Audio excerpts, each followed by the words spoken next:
नमो नारायण, नमो नारायण, नमो नारायण.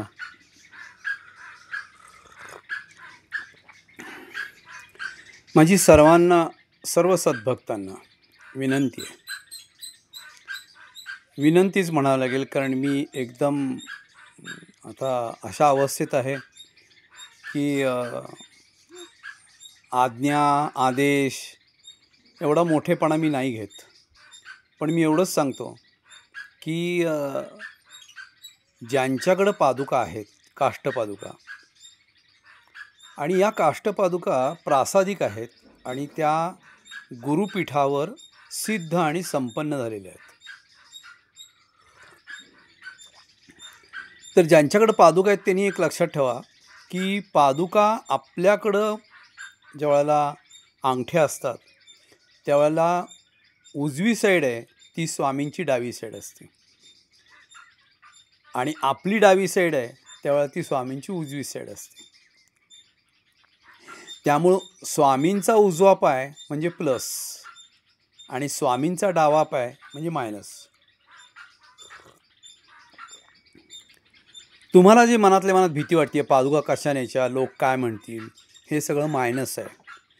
ते तुम्ही डाव्या पायावर हात ठेवून सांगायचं की स्वामी, ह्या गोष्टी मला थोड्याशा भीती वाटते, मला असं वाटते, मला तुम्ही प्रेरणा द्या. आणि उजव्या पावलावर हात ठेवून सांगायचं, स्वामी, माझी परिस्थिती इतकी छान झाली आहे की मी तुम्हाला माझ्या घरी आणू शकलो आणि मी सगळ्यांच्या घरी तुम्हाला घेऊन जाईन. सगळ्यांच्या इच्छा, समृद्धी, त्यांच्या मनात असलेल्या सेवा, त्यांच्या मनात असलेली भक्ती, त्यांच्याकडं असलेली साधनं आणि त्या साधनांच्या स्वरूपात ते जे काही साधक म्हणून करतील ते, आणि त्यांची उपासना ही यशस्वी व्हावी, एवढी माझी तुमच्या चरणी प्रार्थना. आणि तेच माझ्याकडं पण हो. असं तुम्ही पादुका घेऊन प्रत्येका घरी सांगा. प्लस आणि मायनस काय आहे, म्हणजे लोकांची दुःख लोक मायनस बाजूला सांगतील, लोकांचे प्लस जे आहेत ते पण सांगा. म्हणावं, प्रमोशन मिळालं, इन्क्रिमेंट मिळालं, पादुका यायच्या होत्या, अगोदर आम्हाला दृष्टांत झाला, 8 दिवस आसन ठेवायला लावलं, काय असेल ते, हे सगळं सांगा बरं. अधिक जे काही झालेलं आहे जरूर सांगा, आणि जे कमी कमी होते तेही सांगा. पण ते सांगताना कसं सांगायचं म्हणावं, पादुका पूजन तुम्ही तुमच्या इच्छेने तुम्हाला जसं जमतं,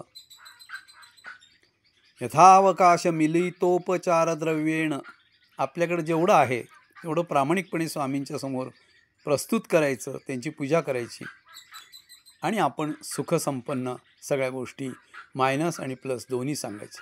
नमो नारायण. हे बघा, स्वामी बसलेले आहेत, मी रेखाकृती केलेली आहे, ते सुद्धा कंकर में शंकर. प्रत्येक कंकर माझ्यासाठी ब्रह्म आणि शंकर आहे आणि स्वामी आहेत. त्यामुळे शिवहर शंकर नमामि शंकर, शिवशंकर शंभो, असे आपले गुरुच म्हणत होते. त्यामुळे त्यांच्यासमोर मी तुम्हाला दाखवतो आहे. नंतर माझी आत्ता गोष्ट प्लस कशी झाली, 4 वर्षाची संन्यासाची माझी भ्रमंतीची तपश्चर्या झाल्यावर मला आत्तापर्यंत सेवक आणि साधक मिळाला नव्हता. आता मला या चातुर्मासात सेवक पण मिळाला आणि साधक पण मिळाला. तो माझं अन्नपूर्णा पण बघतो आणि संपूर्ण माझ्या स्वतःची सेवा वगैरे सगळं पाहतो.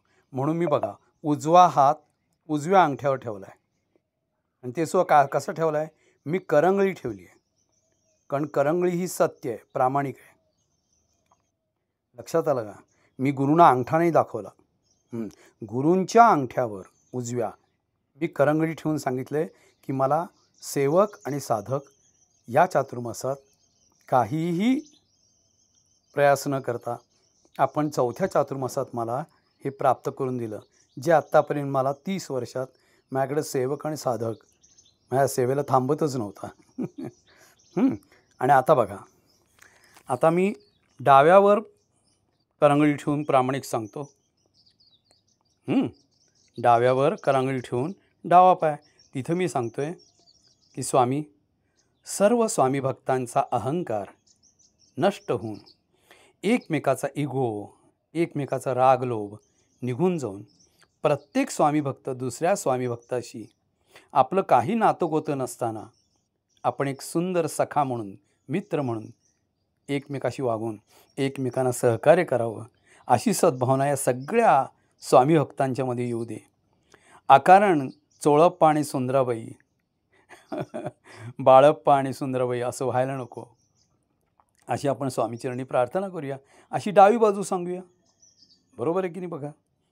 तर तुम्ही तुमच्यातला सगळा भेदभाव विसरावा, असं मी डाव्या पायावर डावा हात ठेवून करांगळीने सांगतोय. नमो नारायणा, नमो नारायणा. म्हणजे अशी दोन, जी गोष्ट प्लस आहे तो हात वर पाहिजे, जी मायनस आहे तो हात खाली, असा क्रॉस करून नमस्कार करून सांगायचं. नमो नारायणा, नमो नारायणा, नमो नारायणा.